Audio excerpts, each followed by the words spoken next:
दोस्तों, जब से सीजेआई चंद्रचूड़ ने कानून से ऊपर धर्म और आस्था को रखना शुरू किया और उसे लेकर तरह तरह के बयान देने लगे, तभी से लोग उनकी जमकर आलोचना करने लगे हैं, जो कि स्वाभाविक है क्योंकि उन्होंने बात ही ऐसी करी है।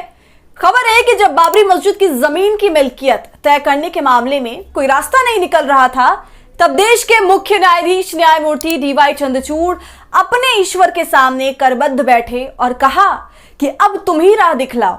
ये चंद्रचूड़ साहब ने अपने गांव वालों को बतलाया। मतलब ये कि जो फैसला न्यायमूर्ति चंद्रचूड़ और उनके बिरादर न्यायमूर्तियों ने दिया वो उनका नहीं था, ईश्वर ने लिखवाया था। कितनी बड़ी बात है ये। अपनी और बाकी न्यायाधीशों की नाकामी को बड़े शान से बतलाते हुए उन्होंने ईश्वर से जोड़ा और कहा कि अगर आस्था है तो ईश्वर आपको रास्ता जरूर दिखाएंगे।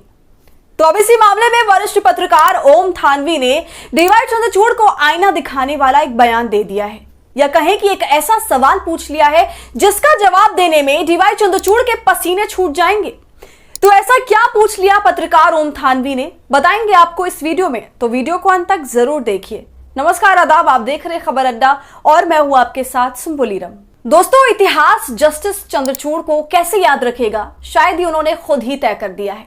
जी हाँ, भारत के इतिहास में यह दर्ज किया जाएगा कि धर्मनिरपेक्ष भारतीय न्यायपालिका के साथ जब खिलवाड़ किया जा रहा था तब हमारे कई न्यायाधीशों का उसमें हाथ था और न्यायमूर्ति चंद्रचूड़ का नाम उस वक्त सुर्खियों में होगा, क्योंकि यह कहकर कि बाबरी मस्जिद का जजमेंट मैंने भगवान के इशारे के मुताबिक दिया है, एक तरह से चंद्रचूड़ साहब ने यह स्वीकार कर लिया कि निर्णय उनका लिखा हुआ था, जिस पर बाकी 4 बिरादर न्यायमूर्ति राजी हो गए।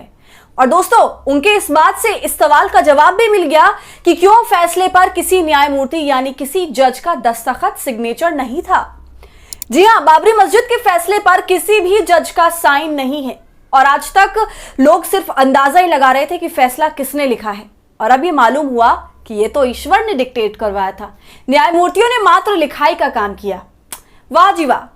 दोस्तों, चंद्रचूड़ साहब ने यह नहीं बतलाया कि ईश्वर के अनेकानेक रूपों में किस रूप के आगे उन्होंने विनती की। उन्होंने अपने गांव वालों को बतलाया कि वे लंबे समय से पूजा करते रहे। हमने हाल में इसका एक सबूत भी देखा। विदेश के प्रधानमंत्री के साथ गणेश की पूजा कर रहे थे। उस तस्वीर से तो लग रहा था कि मुख्य रूप से पूजा तो प्रधानमंत्री कर रहे थे।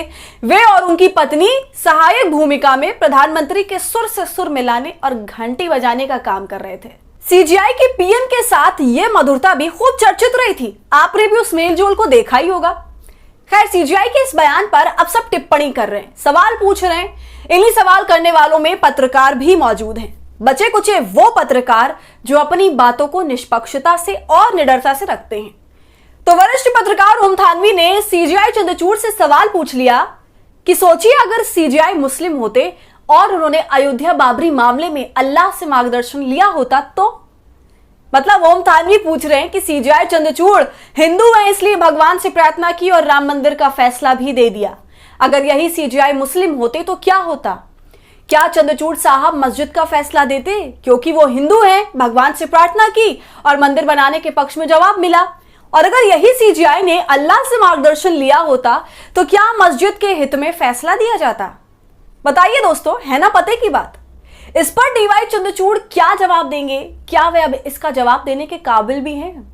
कायदे से तो उन्हें इतने बड़े ऐतिहासिक मामले में फैसला सुनाने से पहले सबूतों और गवाहों और उससे जुड़ी सभी बातों को मद्देनजर रखना था, मगर सीजीआई और उसकी पीठ ने कई सबूत और वाक्यों को दरगुजर कर दिया, क्योंकि इस मामले की सुनवाई में उन्होंने खुद कबूल किया कि मस्जिद सदियों से उस जमीन पर खड़ी थी।